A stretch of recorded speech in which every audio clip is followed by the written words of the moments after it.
Hello everyone. आज के video में हम डिस्कस करेंगे traditional approaches to the study of comparative politics, जिनमें आती हैं philosophical approach, historical approach, institutional approach and legal approach. So let's start the video. अपनी प्रीवियस वीडियो में हमने डिस्कस किए थे ट्रेडिशनल एंड मॉडर्न अप्रोचेस के फीचर्स को। तो अगर आप ये समझना चाहते हैं कि traditional and modern approaches to comparative politics क्या होती हैं, तो आप उस वीडियो को चेक कर सकते हैं, जिसका लिंक नीचे डिस्क्रिप्शन बॉक्स में है। तो सबसे पहली ट्रेडिशनल अप्रोच है philosophical approach. It is the oldest approach to the study of politics. Politics की स्टडी के लिए ये सबसे पुरानी अप्रोच है और इसको नॉर्मेटिव अप्रोच भी कहा जाता है, क्योंकि इसका फोकस होता है ऑन व्हाट शुड बी पर, यानी कि क्या होना चाहिए पर। ये हम पहले भी समझ चुके हैं कि व्हाट शुड बी पे जो फोकस करता है उसे कहते हैं नॉर्मेटिव। तो ये अप्रोच नॉर्मेटिव है। It states that values are inseparable from facts. इस अप्रोच का मानना है कि हम वैल्यूज को, यानी कि मूल्यों को, फैक्ट्स यानी कि तथ्यों से अलग नहीं कर सकते हैं, जिसकी बात साइंटिफिक स्टडी कहती है। साइंटिफिक स्टडी कहती है कि वैल्यूज और फैक्ट्स को अलग रखना चाहिए, लेकिन इस अप्रोच का ऐसा नहीं मानना है। And it seeks to apply moral and religious codes in politics. तो philosophical approach पॉलिटिक्स में moral और religious principles को अप्लाई करने की बात करती है। इसका फोकस होता है कि पॉलिटिक्स को नैतिक बनाया जाए। The main theme of this approach is to find out the nature of the state, ends of the state, the ideal relationship between individual and the state through the use of logic and discussion. Philosophical approach का जो main theme है उसमें सबसे पहले आता है कि logic और डिस्कशन के यूज के थ्रू ये जानना कि एक स्टेट का नेचर या प्रकृति कैसी होनी चाहिए, स्टेट के एंड्स क्या होने चाहिए या इसके ऑब्जेक्टिव्स क्या होने चाहिए, एक आइडियल रिलेशनशिप कैसा होना चाहिए एक इंडिविजुअल के बीच में और स्टेट के बीच में। ऐसे एस्पेक्ट्स को फाइंड आउट किया जाता है through the use of logic and discussion. इसमें लॉजिक या तर्कों का यूज किया जाता है, आर्ग्यूमेंट्स की जाती हैं, डिस्कशंस की जाती हैं और उसके थ्रू एक कंक्लूजन पर आया जाता है। The approach tries to establish norms और standards of good, right and just and to determine what is in the interest of the public.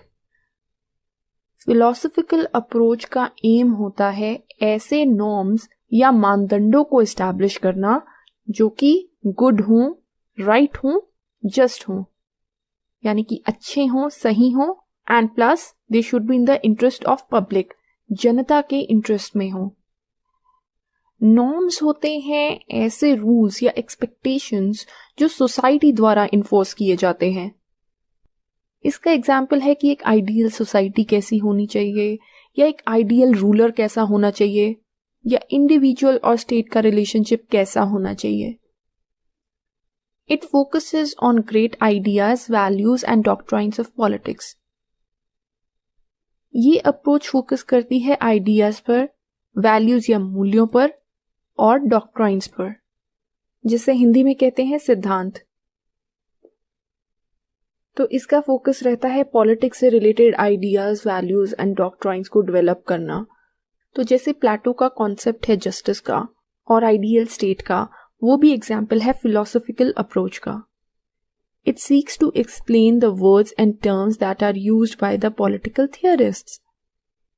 ये ऐसे वर्ड्स को और टर्म्स को भी एक्सप्लेन करने का प्रयास करती है जो कि पॉलिटिकल थियरिस्ट द्वारा यूज किए गए हैं, and also discusses the means and ends and advises rulers to pursue higher ends. Philosophical approach means and ends को भी डिस्कस करती है। एंड्स होते हैं गोल्स और मीन्स होते हैं उन एंड्स को अचीव करने के तरीके, और इसमें एडवाइस किया जाता है रूलर्स को कि उन्हें अच्छे गोल्स को अचीव करना चाहिए। तो मीन्स एंड एंड्स का डिस्कशन भी एक इंपॉर्टेंट थीम है फिलोसॉफिकल अप्रोच की। This approach uses the methodology of use of logical analysis and reason. Philosophical approach में किस मेथोडोलॉजी को यूज किया जाता है? लॉजिकल एनालिसिस को और रीजन को। तो एक पर्सन अपने रीजन को यूज करके, अपने लॉजिक को यूज करके प्रिंसिपल्स को और कॉन्सेप्ट्स को डेवलप करता है। use of logical method where investigator has his own values and determined philosophies. तो जब एक इन्वेस्टिगेटर लॉजिक का यूज़ करता है उसमें वो अपनी वैल्यूज़ का और जो पहले से निर्धारित फिलॉसफीज़ हैं उनका यूज़ करता है. तो this is value laden study. जो इवैल्यूएशन किया जाता है वो मूल्यों के आधार पर होता है, वैल्यूज़ के आधार पर होता है, ना कि साइंटिफिक टूल्स के आधार पर. इस अप्रोच के सपोर्टर्स हैं Plato, Harold Laski and Leo Strauss. Philosophical approach का एडवांटेज है that it enters into the depth of every aspect of political phenomena through the use of logic and reason. तो इसका advantage यही है कि logic और reason के use के थ्रू पॉलिटिक्स के हर फिनोमिना को डिस्कस किया जाता है इन डेप्थ में. तो इससे इन डेप्थ स्टडी पॉसिबल हो पाती है एक कॉन्सेप्ट की. वहीं इसका डिसएडवांटेज ये है that it is idealistic in nature, so it's practical application is not possible. ये आइडियलिस्टिक ज़्यादा है क्योंकि ये नॉर्मेटिव है, ये क्या होना चाहिए पर फोकस करता है, आइडियल स्टेट की बात करता है बजाय कि प्रैक्टिकल स्टेट की बात करने के. तो इसका ना प्रैक्टिकल एप्लीकेशन बहुत मुश्किल है और वही इसका सबसे बड़ा डिसएडवांटेज है. Because at the end of the day ideal को प्रैक्टिकल बनाना बहुत मुश्किल होता है. It focuses on idealism rather than realism. Like mentioned earlier, ये आइडियलिज्म पर ज़्यादा फोकस करता है बजाय कि रियलिज्म पे. रियलिज्म फोकस करता है कि व्हाट इज पर. As an academic discipline, philosophical approach is appropriate, but in practical guide for action, it has barely any importance. तो academic perspective से देखा जाए तो philosophical approach appropriate है क्योंकि इसमें in-depth study करी जाती है, खूब सारा logic and reason का use किया जाता है. It involves lots and lots of arguments, counter arguments and discussions.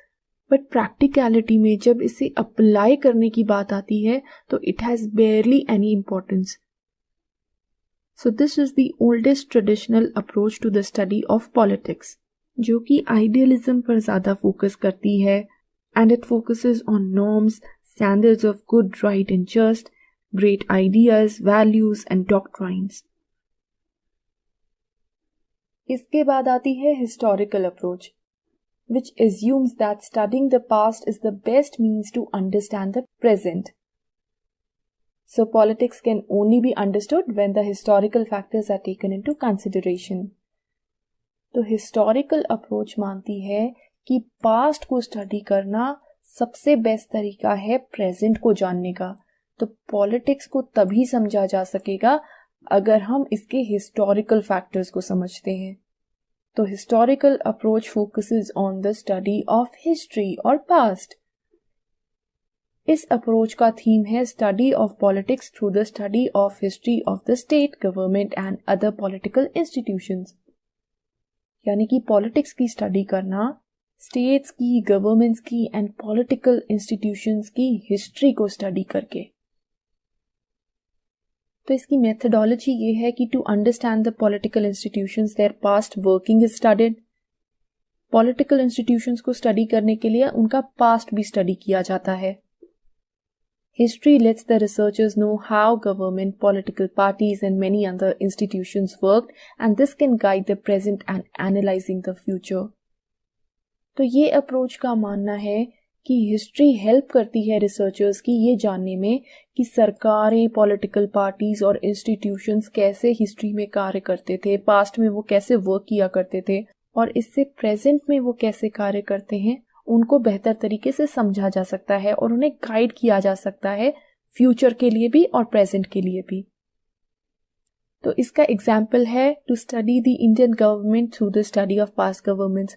तो इंडियन गवर्नमेंट की अगर हमें स्टडी करनी है हिस्टोरिकल अप्रोच के थ्रू तो इसमें हम जो पास्ट गवर्नमेंट्स रह चुकी हैं उसकी भी स्टडी करेंगे. या लेट्स से अगर हमें इंडिया यूएस के रिलेशंस को स्टडी करना है तो जितना भी पास्ट रहा है, हिस्ट्री रही है इंडिया यूएस रिलेशंस की, हम वो सब स्टडी करेंगे. That is historical approach. इस अप्रोच के सपोर्टर्स हैं Machiavelli, Sabine and Dunning. In thinkers ने अपने वर्क में हिस्टोरिकल अप्रोच को यूज किया है. The advantage of historical approach is that it helps us to know how government, political parties and many other institutions worked in the past. इससे हमें ये पता चलता है कि सरकारें, पॉलिटिकल पार्टीज और अदर इंस्टीट्यूशंस पास्ट में कैसे कार्य करती थी, और इससे हमें ये भी पता चलता है कि क्या रीजंस थे उन गवर्नमेंट्स की सक्सेस के या फेलियर्स के, कि क्यों कोई गवर्नमेंट फेल हुई या क्यों कोई गवर्नमेंट बहुत सक्सेसफुली रन करी। इन एस्पेक्ट्स को समझने में हिस्टोरिकल अप्रोच हेल्पफुल रहती है। वहीं इसका डिसएडवांटेज ये है कि historical data might be distorted or maybe biased presenting one perspective. एक ये भी कहावत है कि हिस्ट्री तो हमेशा विनर्स की होती है, तो ऐसा माना जाता है कि हिस्टोरिकल डाटा जो है वो थोड़ा डिस्टॉर्टेड भी हो सकता है, यानी कि तथ्यों को तोड़ मरोड़ के भी पेश किया जा सकता है। जरूरी नहीं है जो फैक्ट्स अवेलेबल हैं पास्ट से रिलेटेड वो सही हो, या ऐसा भी हो सकता है कि जो हिस्टोरिकल डेटा अवेलेबल हो वो बायस्ड हो, वो एक ही पर्सपेक्टिव को पेश करता हो। ये डिसएडवांटेज होती है हिस्टोरिकल अप्रोच की। Next comes the institutional approach. Institutional approach is concerned with the study of formal political structures like the legislature, executive and judiciary. तो institutional approach study करती है institutions की, जिसमें आते हैं formal political structures जैसे कि legislature हो, executive हो या judiciary हो. Its emphasis is on the rules of the political system, the powers of the various institutions, working of legislature, executive, judiciary, elections and how the constitution work. तो ये किन किन एस्पेक्ट्स पर focus करती है besides study of legislature, executive, judiciary? ये study करती है कि पॉलिटिकल सिस्टम के रूल्स कैसे होते हैं, अलग अलग इंस्टीट्यूशंस के पास क्या पावर्स होती हैं, कॉन्स्टिट्यूशंस कैसे वर्क करते हैं या इलेक्शंस कैसे वर्क करते हैं.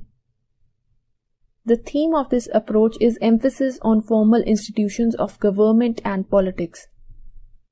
ये गवर्नमेंट की और पॉलिटिक्स के फॉर्मल इंस्टीट्यूशंस पर फोकस करती है. फॉर्मल इंस्टीट्यूशंस में आते हैं जैसा कि ऊपर मेंशन्ड है लेजिस्लेचर, एग्जीक्यूटिव एंड जुडिशरी. इस अप्रोच की मेथोडोलॉजी क्या है? Its methodology involves description of formal political structures based on available official resources and records and comparing them with structures of other countries. तो इस अप्रोच में official sources जो कि available हैं और जो रिकॉर्ड्स अवेलेबल हैं उनके बेसिस पर डिफरेंट पॉलिटिकल स्ट्रक्चर्स को पहले डिस्क्राइब किया जाता है और फिर उनको आपस में कंपेयर किया जाता है. तो इसका एग्जाम्पल है comparing the judiciary of India with the judiciary of USA. तो जो भी सोर्सेज एंड रिकॉर्ड्स अवेलेबल होंगे उनके बेसिस पर इन पॉलिटिकल स्ट्रक्चर्स को डिस्क्राइब किया जाएगा, फिर इनको कंपेयर किया जाएगा आपस में to find out their similarities and differences. Institutional approach के सपोर्टर्स हैं Aristotle, Sartori, Ogg, Munro, Herman Finer, Laski, Strong, James Bryce, Maurice Duverger among others. इसका एडवांटेज ये है that it helps in understanding and comparative study of institutions. इससे हम अलग अलग देशों के इंस्टीट्यूशंस की कंपैरेटिव स्टडी कर सकते हैं और उन इंस्टीट्यूशंस को समझ सकते हैं. लेकिन इसका डिसएडवांटेज ये है that it has narrow focus on formal structures and arrangements. ये सिर्फ स्ट्रक्चर्स पर या ढांचों पर ही फोकस करती है, सिर्फ इंस्टीट्यूशंस की स्टडी पर फोकस करती है और बाकी एस्पेक्ट्स पर ये फोकस नहीं करती है. देखिए स्ट्रक्चर्स किन से बनते हैं, स्ट्रक्चर्स में काम करने वाले तो ह्यूमंस होते हैं, तो ये ह्यूमन बिहेवियर की स्टडी नहीं करती कि कैसे ह्यूमन बिहेवियर उन पॉलिटिकल स्ट्रक्चर्स को इन्फ्लुएंस करता है. इसकी स्टडी इस अप्रोच में नहीं की जाती. सो this is the disadvantage of institutional approach. इसके बाद जो last and final traditional approach है वो है the legal approach. Legal approach stands for the study of political science in terms of legal bodies, legal functions, legal processes and judiciary. तो ये approach politics के legal aspect पर focus करती है. ये लीगल बॉडीज को स्टडी करती है, वो लीगल बॉडीज क्या फंक्शंस परफॉर्म करती हैं उसको स्टडी करती है, इन लीगल इंस्टीट्यूशंस की प्रोसेस क्या है उनको स्टडी करती है, और इसमें जुडिशरी की स्टडी भी आती है. तो लीगल बॉडीज में आती हैं government, courts, governmental departments, commissions, governmental agencies. This approach considers state as the central organization for the creation and enforcement of laws and hence the legal emphasis. ये approach legal aspect पर इतना emphasis क्यों करती है? क्योंकि इसका मानना है कि जो स्टेट है, जो राज्य है, वो सेंट्रल ऑर्गेनाइजेशन है, वो केंद्रीय संगठन है जो कि लॉज को बनाता है और उन लॉज को इन्फोर्स करता है। तो इसलिए ये अप्रोच लीगल एस्पेक्ट पर फोकस करती है। इस अप्रोच का थीम है to emphasise on the study of constitutions, laws and related concepts for studying politics. ये अप्रोच पॉलिटिक्स को समझने के लिए कॉन्स्टिट्यूशंस, लॉज और उससे रिलेटेड कॉन्सेप्ट्स को समझने की बात करती है, क्योंकि इस अप्रोच का मानना है कि स्टेट ही इन सभी लॉज को बनाती है, स्टेट ही इन्हें इम्प्लीमेंट करती है, तो पॉलिटिक्स को समझने के लिए इन लीगल एस्पेक्ट्स को समझना जरूरी है। इस अप्रोच के सपोर्टर्स हैं Cicero, Bodin, John Austin, Blackstone, Dicey, Wade and Phillips. Legal approach का डिसएडवांटेज ये है that it has a narrow scope as law covers only one aspect of people's life and not the entire spectrum of political actions. इस approach का scope बहुत ही narrow है क्योंकि ये सिर्फ लीगल एस्पेक्ट को कवर करती है और लॉ जो है वो लोगों की जिंदगी का सिर्फ एक पार्ट है। It is not the entire spectrum of political actions. Politics का जो एरिया है वो बहुत ज्यादा वाइड है। इसमें डिफरेंट पॉलिटिकल स्ट्रक्चर्स आते हैं जो डिफरेंट फंक्शंस परफॉर्म करते हैं, अलग अलग पॉलिटिकल पार्टीज आती हैं, प्रेशर ग्रुप्स आते हैं, इंटरेस्ट ग्रुप्स आते हैं और इसके अलावा कॉन्सेप्ट्स आते हैं like political culture, political socialisation, political modernisation. तो इस हिसाब से लीगल अप्रोच का जो स्कोप है वो बहुत नैरो रह जाता है पॉलिटिक्स की स्टडी के लिए। लेकिन इसका एडवांटेज यही है कि हमें इससे जो लीगल एस्पेक्ट है पॉलिटिक्स का उसको जानने का मौका मिलता है।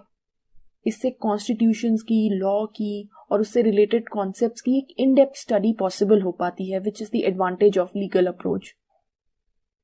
So these were the 4 important traditional approaches to the study of comparative politics. Her approach के अपने अपने कुछ फीचर्स हैं, कुछ एडवांटेजेस हैं और डिसएडवांटेजेस हैं और इन्हीं ड्रॉबैक्स की वजह से मॉडर्न अप्रोचेस जो हैं वो इमर्जेंस में आई, जो कि हम अपनी अगली वीडियोस में डिटेल में डिस्कस करेंगे। सो उम्मीद है आपको ये टॉपिक आज का समझ में आया होगा। तो आज की वीडियो में इतना ही। अगर आपको मेरी वीडियो पसंद आई हो तो प्लीज़ इसे लाइक कीजिएगा, शेयर कीजिएगा और मेरे चैनल को सब्सक्राइब कीजिएगा। Thank you so much. आपका दिन शुभ हो।